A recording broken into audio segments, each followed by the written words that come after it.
Hey, it's Nancy Year Out, and it is November the 7th, 2023. And welcome to News with Nancy. Thanks for joining me today. I had a few things I want to get across, and I'll give you my intuitive take on some of the news today. I do also have a message that I channeled from Archangel Gabriel that's super important that I'd like for you to pass on to your friends and family. First, let's start with anti-Semitism. It's on the rise. That's the headline. A really sad situation to see people in the United States rise up against, the Jewish population. We have Italian population, we have a Polish population, we have a Yugoslavian population, a Scottish, an Irish, an English. It goes on, and that's what the United States is, and it's so sad to see anti-Semitism. You wouldn't think in today's world that you would see this, but at the University of Pennsylvania, they had to alert the FBI because there were threatening messages coming in to the staff members that were in the Jewish community. An investigation is underway, according to an email obtained by Fox News Digital. Now, Penn President Liz McGill emailed the campus community on Monday advising them that the university staff members received disturbing anti-Semitic emails threatening violence against Jews in its Jewish community. This is really horrible. So the messages included hateful language and targeted the personal identities of the recipients. So this goes on. You can read a little more about it, but this is really happening, and we really need to stand up for people are people. They were all souls. This is kind of crazy stuff we got going on here. Now, in California, there was a man murdered.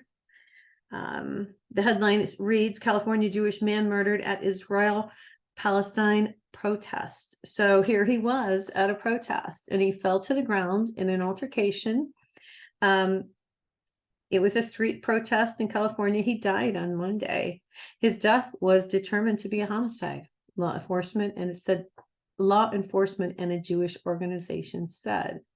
His name was Paul Kessler. He was 69 years old, and he died of blunt force head trauma a day after the altercation, which was on Sunday, the Ventura County Sheriff reported. This is really a sad situation. So he was involved in a physical altercation between counter-protesters, said the sheriff's office, that citing a witness account. It did not specify which side instigated the altercation, but during the altercation, Kessler fell backwards and he struck his head on the ground, and he was transported to an area hospital for advanced medical treatment on November the 6th, 2023, and he succumbed to his injuries and passed away. So blessings to him and to the family. And it's really sad that we can't have peaceful protests. It's always been a big deal here in the United States that we had peaceful protests, but that's not the case any longer. So be really careful out there. Then, this really blows my mind. This comes from Dearborn, Michigan. I spent many years in Michigan. I went to high school and went to college in Michigan, and lived there and raised kids until I moved out west. But it's always kind of been home, and my kids are there, so I always think of it as home. And there's a lot of different again, there's a Jewish community, a huge Jewish community there. There is a big Arab Muslim community in Detroit, near Detroit, in the suburbs. There is a big Italian community. There's a big Polish community. I mean, there's just, Hamtramck is Polish. It's just, there's a lot of diversity, and diversity is what makes a community, right? Because we learn a little from each ethnic background of the people and their ways and how they do things. We learn. That's how we learn. And this is so sad, because many of Michigan's top Democrats, including Governor Whitman, took part in a huge pro-Israel rally at a suburban Detroit synagogue days after Hamas's deadly attack on the country. And this is coming from U.S. News. So none of them attended a rally in nearby Dearborn the next day to show support for the Palestinians in the Gaza Strip who were being killed or forced from their homes by the Israeli military response. Well, let me just say, and I'm just going to be really honest, and give you my intuitive take. Anybody who stayed behind knowing Hamas was in charge, that's not using the brains that God gave you. I mean, why would you stay in a place like that? Why wouldn't you move forward and go somewhere else? So the whole thing, and I'll just give you my intuitive take right now on this whole situation. Yeah, these are all lies. We cannot believe anything that Hamas puts out because it's all propaganda, is what I pick. The word I'm getting is propaganda. So it's all propaganda. But they're upset in Michigan because the war between Israel and Hamas has inflamed tensions between the Jews and the Muslims around the world, including the Detroit area, which is home to several heavily Jewish suburbs, in Dearborn, the city with the largest concentration of Arab Americans in the United States, is in Dearborn, Michigan.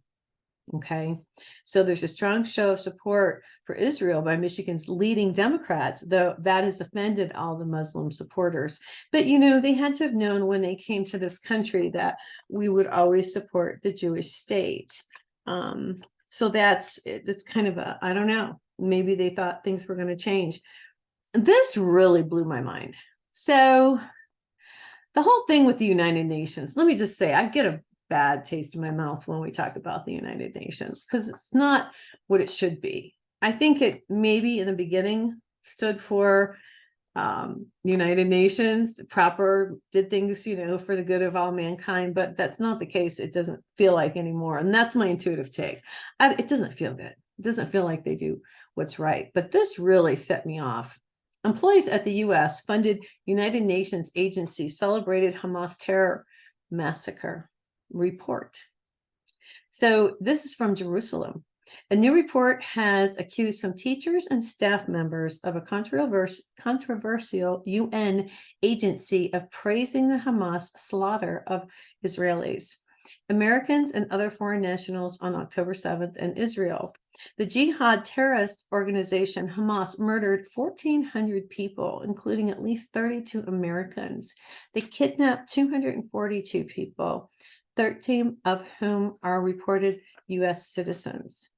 Now, the UK-based Institute for Monitoring Peace and Culture Tolerance and School Education wrote in its 123-page report released Monday, that was yesterday, that at least 14 teachers and staff at the United Nations Relief and Work Agency for Palestine Refugees schools have publicly celebrated the October 7th massacre and other Hamas attacks on their social media accounts. The Biden administration also has given the UN agency $1 billion, not million, billion of taxpayer, your money, since 2021 to this UNRWA, because they operate the schools and other humanitarian services in Gaza and the West Bank, East Jerusalem, Lebanon, Jordan, and Syria. But they're supposed to watch over everybody, but they're just going against the Israelis. And there's more about this, and you can read about it. It's really sad that this is what it's come to. It's come down to good and evil. It really has. Blessings to Trump. God bless. I'm send some love and light out there to Donald Trump. Man, they are putting him through the ringer. I will give you my intuitive take. The headline reads, Trump testifies why ex-president may deliberately provoke judge. All right, let me tell you what I get on this one. Hold on. Oh my gosh, she says, my angel says he should have never taken the stand because he just can't, I'll put it in a nice way. He just can't keep quiet. Like he can't give what does she say? A simple answer. It's all extravagant. He's so, vivacious that he just can't be mellow. And he's so angry. And you can't blame him. I mean, he's a kind soul, but I think he's just so angry that they're putting him and his family through this. Let me see if there's anything else she says. Oh, she says he's going to win. See what happens. Here's what it says. As he took the stand on Monday in a nondescript New York courtroom, Donald Trump will have locked eyes with Arthur and Goran, the 74-year-old judge who holds the future of his real estate empire in his hands. His family business has already been found liable for fraud. So they've already decided. And now the judge, not a jury, must decide whether to impose penalties such as a fine up to $250 million and restrictions on his ability to do business in the state of New York. So despite the judge's critical role, Mr. Trump was combative on the stand. He took direct aim at the judge, leading to some heated exchanges, and drew his rebukes for airing broad grievances when they were not directly relevant to the question.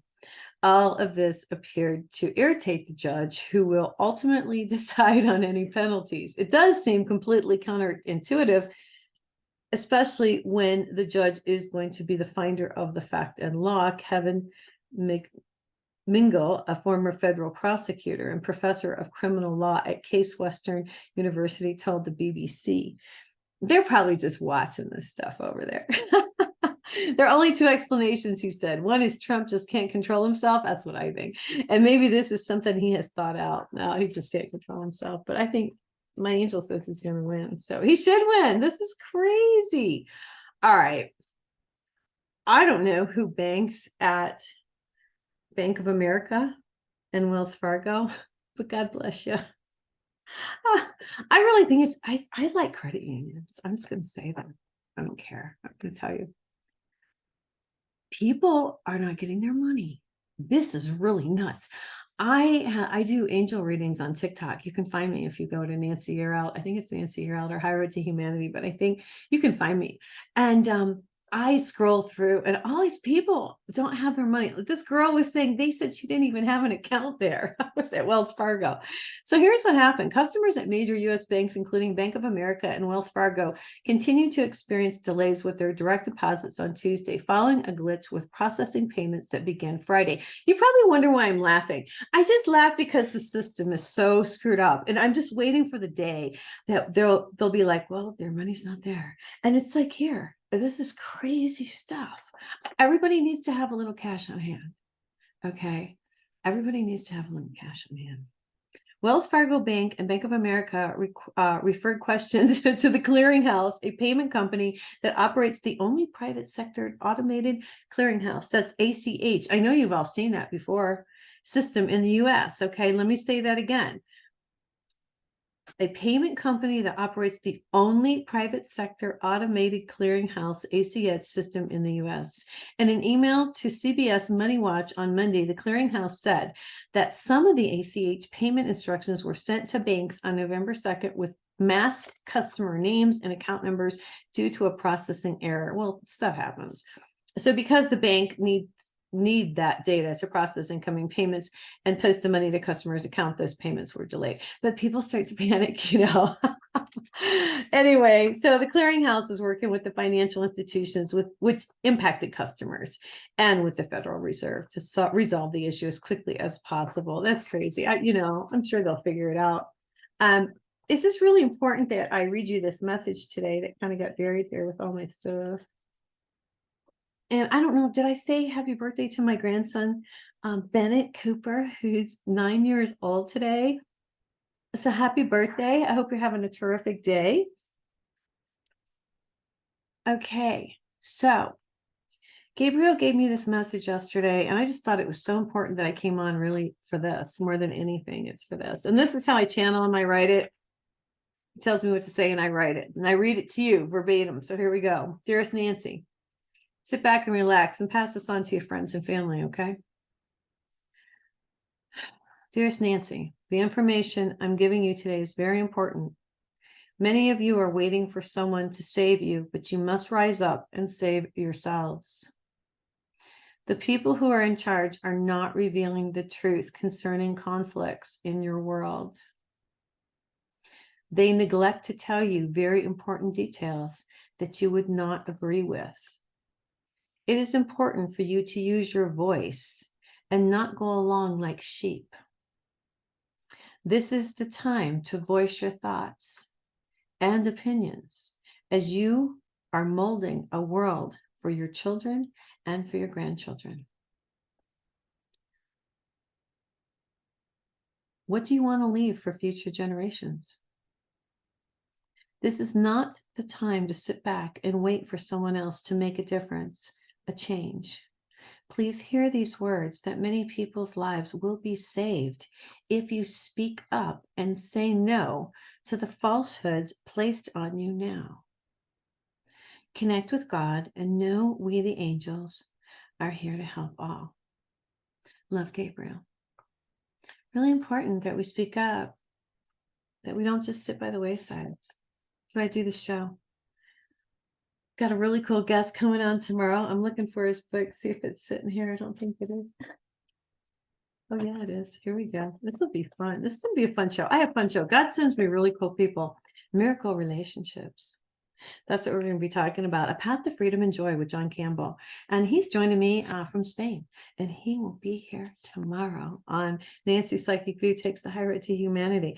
That's pretty much it for me today. I am going to be in LA doing some angel workshops. I'm going to be teaching people spiritual law and teaching people how to connect with their guardian angel. And if you want to connect with yours or you want to contact me, go to my website, nancyyearout.com, and that's where you'll find me. I hope you guys have a fabulous rest of your day. I wish you a fabulous week, and God bless.